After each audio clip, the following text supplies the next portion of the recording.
Hello there and welcome once again to The Verdict. Mick Cornett with Kent Myers. We're glad you're with us. We're here every week. We meet interesting people, deal with topical issues, and we welcome in a guest that we've had on before, but a guy that's certainly out there making a name for himself in Oklahoma. Yes, indeed. We're really pleased to welcome back the Honorable Todd Lamb, the Lieutenant Governor of the state of Oklahoma, to start our second decade of Verdict shows. Wow. First show after our 10th anniversary. Yeah.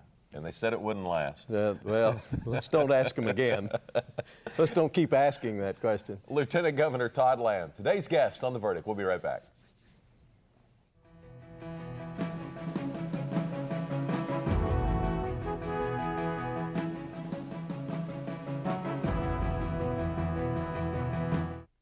America has been here before, faced with daunting challenges, and we've always found the courage to lead.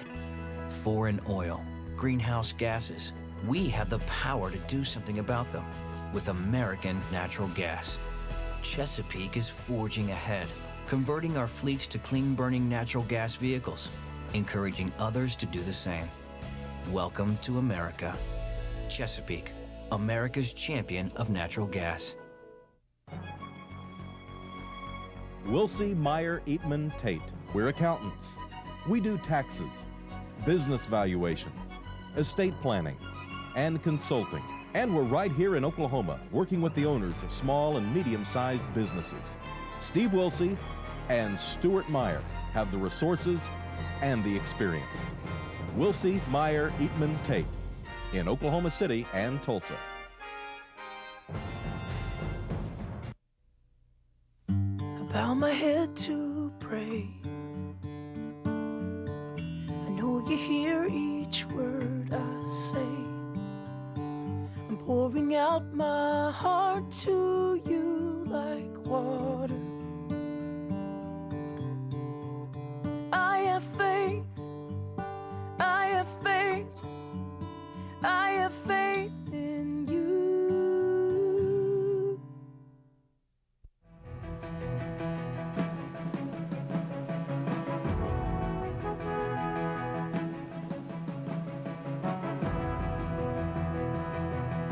And welcome back to The Verdict. Mick Cornett with Kent Myers, and Kent's going to introduce today's guest. Today we're very pleased to welcome back to The Verdict the Honorable Todd Lamb, the Lieutenant Governor of the state of Oklahoma, newly elected Lieutenant Governor. It's his second appearance on The Verdict, and we're really pleased he'd come back to join us. We'll remind you that he did his undergraduate work at Louisiana Tech, where he was a football player, did his law work at Oklahoma City University, then became an agent with the Secret Service, and in his training course finished at the top of his class with distinction. He served in the Secret Service in a number of capacities, including assisting President George Bush in his security. He served for 4 years in the Secret Service, then wanted to stay at home a little more and served then on the staff of Don Nichols. He was elected to the Senate, served admirably in the Senate for 8 years, and then most recently has been elected by an overwhelming vote as our new Lieutenant Governor. We're sure pleased you join us. It's great to be back, Kent. Thank you. Mayor, thank you very much for having me back. You bet. Great to have you. Now let's back up the clock a little bit. A resounding victory in November. That had to feel pretty good. Well, it did. Statewide campaigns are very enjoyable, but they're a lot of hard work. A lot of hard work, and I was the only candidate in my race that visited every county, all 77. In the great state of Oklahoma. I did that years ago when I was working on Governor Keating's campaign as just a staffer right out of college. But to go back directly, personally, when it's your name on the ballot, I had a lot of fun doing it, but it's a lot of stress, but it's kind of a good stress. What'd you learn? What'd you learn through going through 77 counties? I learned that there are a lot of common challenges throughout our state. On the campaign trail, I asked really the same question that I ask now as Lieutenant Governor when I visit with small business owners on the trail.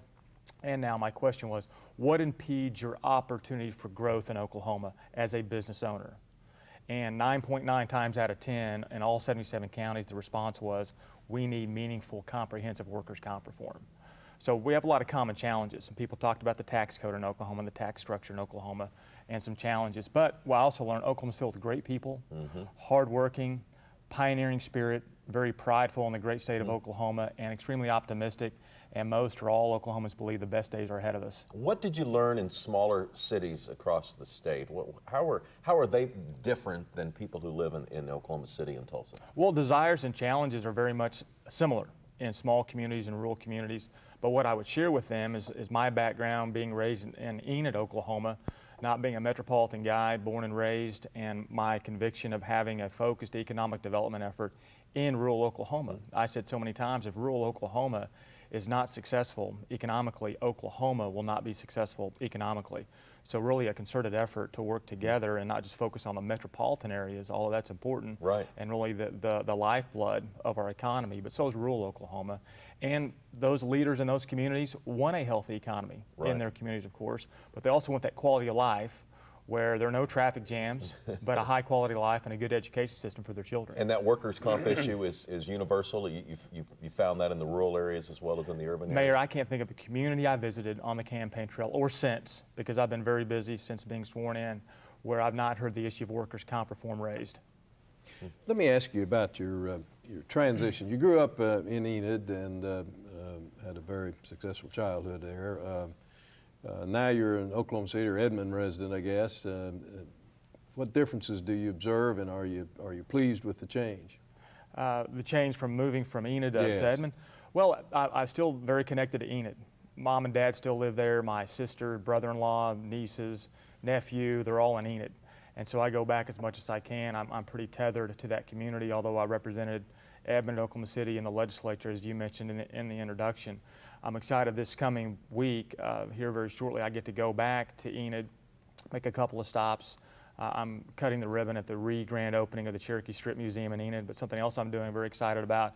I went to McKinley Grade School in Enid, and the last time I was in McKinley Grade School was my last day of 6th grade. So I'm going back to McKinley for the first time this week, and I'm excited to be back in that community. I'm sure all the teachers are gone. I know the principal's retired. I'm sure nothing's changed. I'm sure there's still everything's just exactly as you left it. Well, except the halls and the desks have shrunk. Right, everything's smaller. Everything's smaller. That's Yeah. right. But I'm looking forward to going back, and that's such an important part of me and my makeup and my DNA. Let's talk a minute about the transition from candidate to lieutenant governor and the transition into the office with an outgoing Lieutenant Governor, Jerry Askins. How did that go? How was the transition? Lieutenant Governor Askins, to her credit, she was very pleasant to work with. November 3rd, keep in mind the election, as you all know, is November 2nd, but the morning of November 3rd, I received a phone call on my cell phone. It was Lieutenant Governor Askins inviting me to the office. You know, she may have felt like sleeping in that day or doing anything other than working on policy or politics, and she invited me in, showed me around the office, let me know what the budget looked like. And the first time I ever laid eyes on the Lieutenant Governor's office was November 3rd. I'd never been in her office or Governor Fallon's office prior to that. So she was very enjoyable to work with, streamlined the process. Her staff worked with my incoming chief of staff quite well and made it very seamless. Let me ask you another somewhat related question. You had 8 very successful years in the Senate. Six, I'm sorry. right. I said 8 twice. It seemed like 8.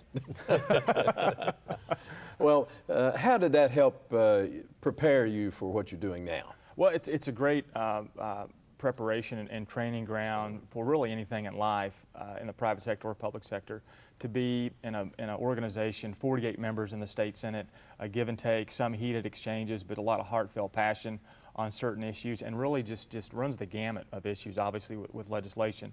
But the Lieutenant Governor in Oklahoma is also constitutionally the president of the Senate. Now, I don't go in and grab the gavel on the daily basis, because being a former senator, I know that's really unnecessary and needed with the leadership we have in the state Senate, but understanding the makeup of the Senate, understanding how legislation goes through the process. And as a senator, I really prided myself on having a very strong working relationship with the House of Representatives. And as Lieutenant Governor, I just don't want to go out and cut ribbons. That's an important aspect, to have those job announcements. I enjoy doing that. But I've worked on policy as Lieutenant Governor. In our office yesterday, we had meetings on 3 different pieces of legislation that some people considered impediments to business, and other members, other pieces of legislation, business owners thought this is a great piece of legislation. If we get this to the governor's desk, it'll really improve the business climate in Oklahoma.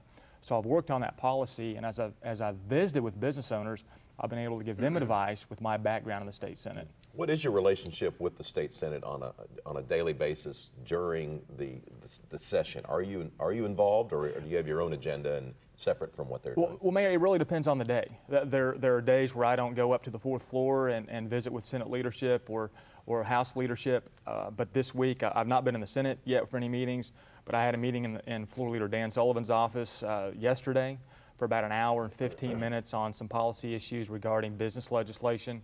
It was on workers' comp, and it depends on the day, depends on what the constituent needs are around Oklahoma, and if they're trying to get me to facilitate a meeting on any piece of legislation. But I don't want to stick my nose in anything where it doesn't need to be, just to try to be relevant. I'm busy enough, and I have enough meetings and enough issues that I care about and are focused on. Right.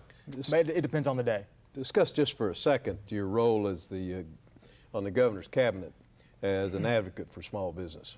Well, Governor Fallon's first appointment to her cabinet was my appointment as the advocate for small business. As we know, over 90% of Oklahomans are either employed by small business or own a small business. It's the backbone of the economy in Oklahoma, and to be the advocate in that area.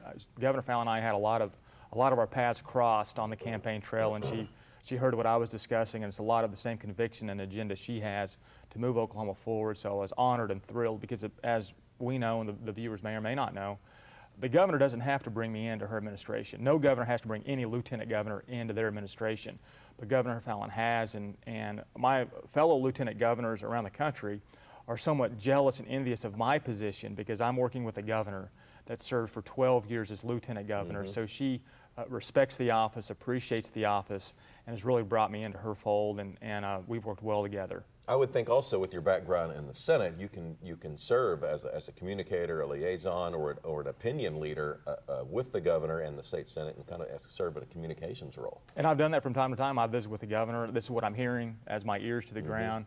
Kind of some intel gathering, if you will. Visit with Secretary Coffey, Secretary of State Glenn Coffey, who was pro tem when I was majority floor leader. But I really prided myself on relationships when I was in the legislature, and I've got some strong, outside of political relationships, some strong friendships and personal relationships in the Senate and in the House, on both sides of the aisle, Democrat and Republican. I'm in pretty constant communication with D's and R's, both in the Senate and in the House. Todd Lamb is the Lieutenant Governor for the state of Oklahoma. We'll be right back with more on the verdict after this.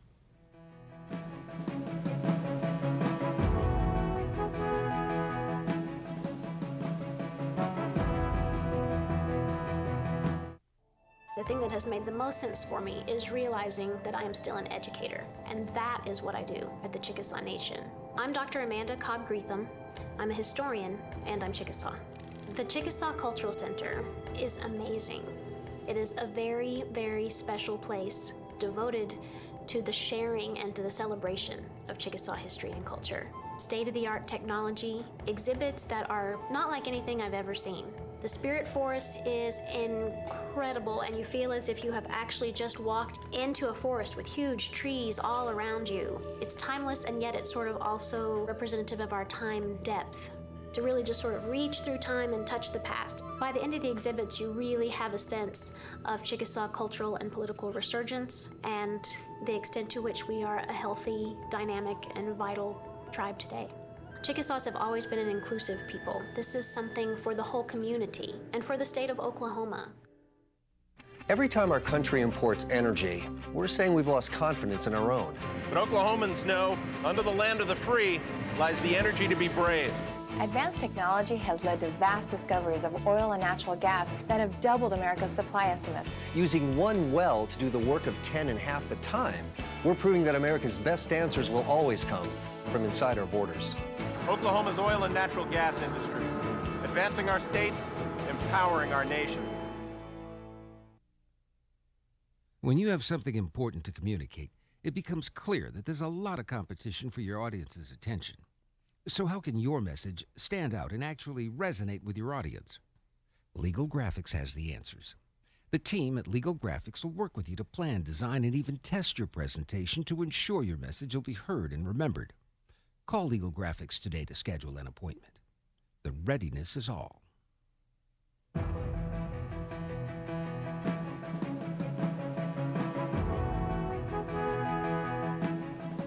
Welcome back to the Set of the Verdict. Mick Cornett with Kent Myers. We're visiting with Lieutenant Governor Todd Lamb. Governor, I know when you were in the Senate, as you pointed out before the break, Glenn Coffey was President Pro Tem of the Senate, and you were the majority leader. Now he's Secretary of State, of course, but a very close advisor to the governor on many issues. And so you will once again, I guess, be working with him closely. Obviously, you had a good relationship in the Senate. Right. Do you expect that to continue and be productive? I do. Glenn and I have a personal friendship outside of the professional and politics side of things. We go to church together. His wife and my wife, all four of us have taken a trip together. So we have a very strong relationship. We talk regularly through text or on the cell phones in the evening. Yesterday, we had a meeting. This past Monday, we had a breakfast meeting together. So I see Secretary Coffey on a regular basis, and getting to know him personally these last several years. He's a man that cares deeply about the state of Oklahoma, cares about people, and he's a strong leader and a good advocate and a good advisor to Governor Fallin. And you've got a big event coming in that was just announced recently. We do. I think the mayor of Oklahoma City would be very pleased with this news. He is. I can vouch for that. Just last week, Mayor, I went up to Washington, D.C. for the policy meeting of the National Lieutenant Governors Association, just my second meeting. And I told them I want about 15 minutes, maybe about 10, to make a bid proposal to host the National Lieutenant Governors Association for the next open conference. This coming summer is Puerto Rico. The summer after that, July of 2012, is Chicago. We made a bid. It was accepted unanimously, and we're coming to your city. National Lieutenant Governors Association will have their annual conference in Oklahoma City in the summer of 2013. Well, congratulations. And thank you. It's 2 years off, but we're very excited about it. We've already begun to work on it. And it's going to be a great opportunity to showcase, as you did with the Conference of Mayors, that people still talk about that, but a great opportunity to showcase Oklahoma City, the renaissance that we've experienced under your leadership. And I just can't wait to get them here and show off. I'm frustrated, Mayor, and you're probably the same way. I only have about a week to do it. I mean, there's so many things I want to show these lieutenant governors and have them experience while they're here, but only get a week to do it. That's right. We had to cut out a lot of nice trips, because there is, an agenda during the day that there is business to be conducted. Exactly. It's not just, visiting around the city and letting me show them things that I want them to see, but there is a lot to choose from, and so I think it's great. And one of the advantages of bringing in 50 lieutenant governors is those people are going to go back to their states and talk about Oklahoma City, probably in a positive manner, because I assume they're going to have a good time here.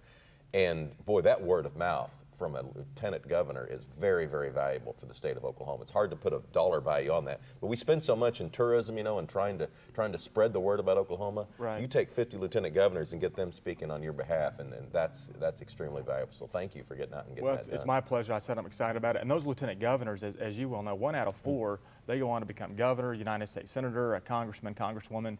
So they might be lieutenant governors now, which is still an important capacity, but what they'll do in the future, and to have that information, that additional arrow in their information quiver of Oklahoma City. And we used to say Oklahoma City is a secret. It's, under your leadership, it's getting less and less of a secret. People know where Oklahoma City is, what's going on in Oklahoma City, but I can't wait to showcase it. Well, having this event is worth an awful lot of tourism billboards, I suspect. It is. It certainly is. A lot of exposure. Right, a lot of exposure. I know our viewers probably would be interested in hearing from you about kind of a typical day in the life so far of the lieutenant governor, from start to finish. Just how busy are you? What kinds of things do you do? I don't have any day in mind to suggest, but can you give our viewers what a typical day is like? Well, I can give an overview and then just a day, and I'll do it quickly. But since being sworn in, I've been everywhere from Alva to Claremore twice, down to Broken Bow. Been to Broken Bow 3 times. That's the far southeast corner of our state in McCurtain County. Lawton, I was in Lawton last night for a speech, my 4th trip to Lawton since being sworn in. I'll be back in Lawton coming soon, but my 5th trip to Lawton. So in that square, I've been everywhere in between, kind of like a ping pong ball bouncing around. And I was with Guyman leadership just earlier this week, and I'm scheduling a meeting back to the Panhandle. But this past Saturday, which seemed more like a Tuesday than a Saturday, had my daughter's soccer game in the morning, cold and windy, my son's basketball game, which I only stayed for about 1 quarter. I went to Stillwater to speak to the Whitetail Association 10th anniversary, had a career tech TV interview with Oklahoma Horizon.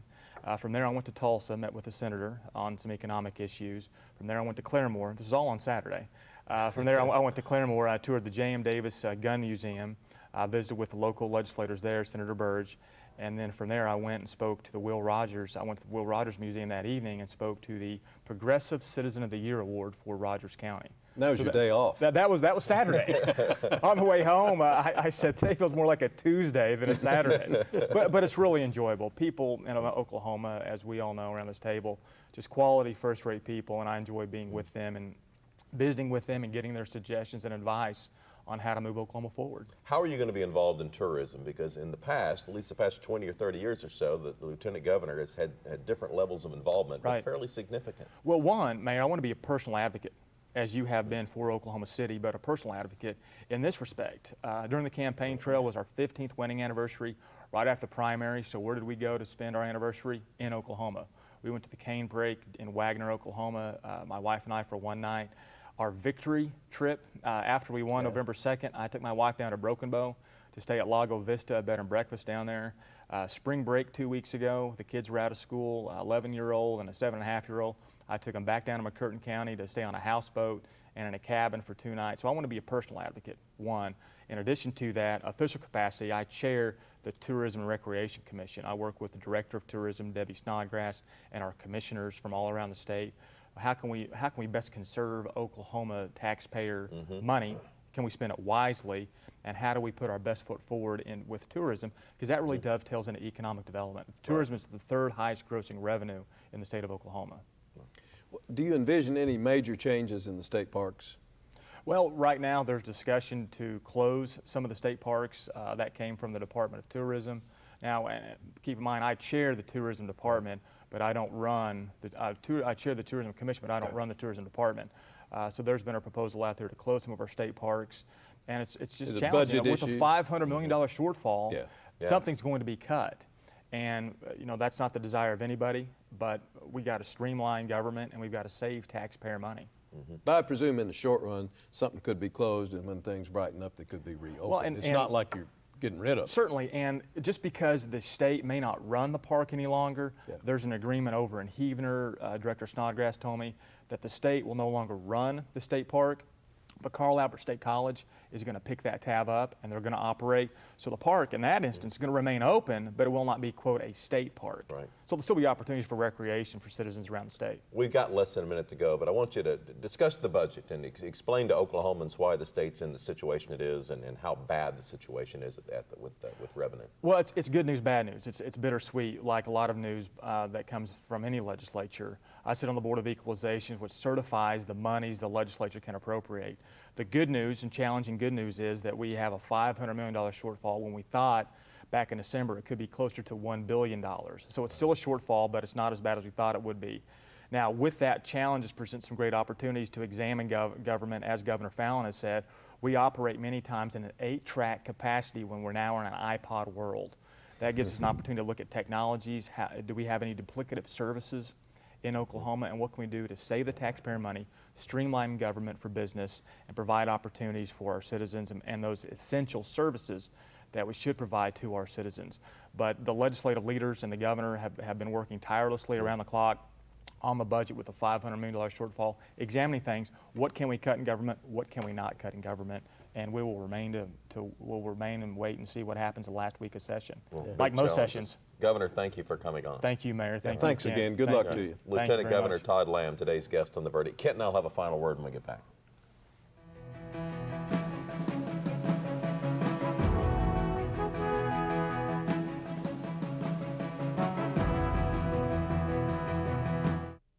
All children deserve a life of hope and love, but sometimes they experience a life of pain, neglect, and abuse. When that happens, each child deserves all the quality assistance and representation that can be offered in our legal system. For more information, call 23-CHILD.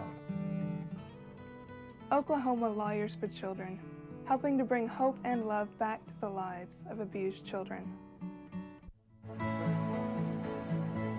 The good life comes naturally to Tulsa, where nature's beauty is matched with an eye for aesthetics.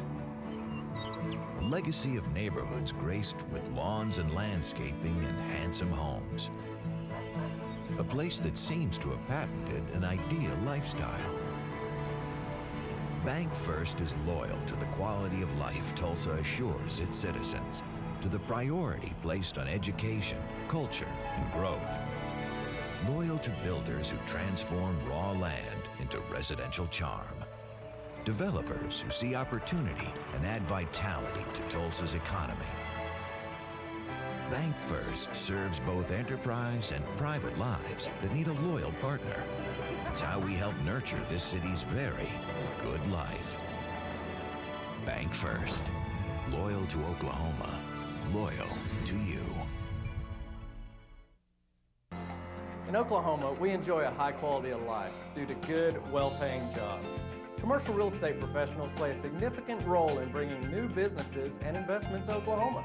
The commercial real estate community has come together to market Oklahoma's commercial properties nationwide through a free public website, okcommercialproperty.com. We are invested in keeping Oklahoma strong and growing because economic development ensures quality of life.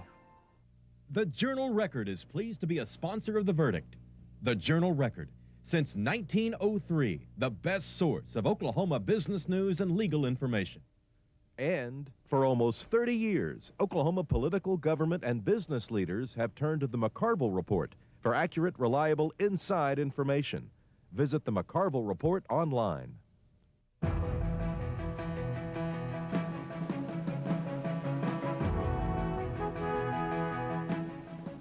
Welcome back to the set of The Verdict. We've been visiting with Lieutenant Governor Todd Lamb, and boy, I tell you, Todd's got a very busy agenda on his hands. Well, he's a very vibrant, energetic fellow, and he does have a busy agenda, but it looks like he's going to carry it out just well. Yeah, he's very fine. He's trying to juggle a lot of things. He certainly wants to address his leadership opportunities in all 77 counties, being engaged with the citizenry, but also work with the state senate, work with tourism, and be there when the governor needs him. So it's a full task. You know, you can say they don't have a whole lot to do as lieutenant governor by constitution, but it sure seems like there's a lot on his plate. I suspect he'll get a lot done. Yeah.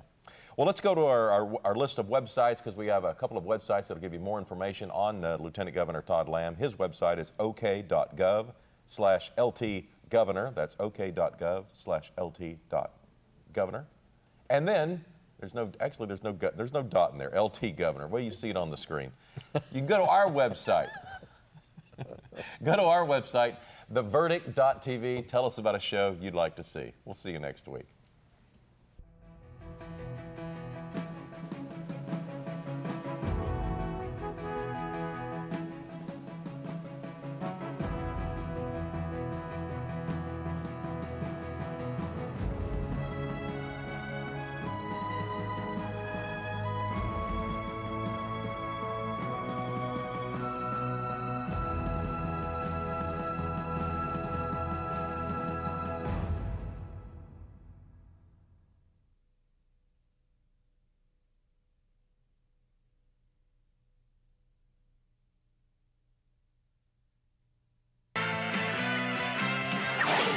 The preceding program was produced exclusively for the Cox Channel.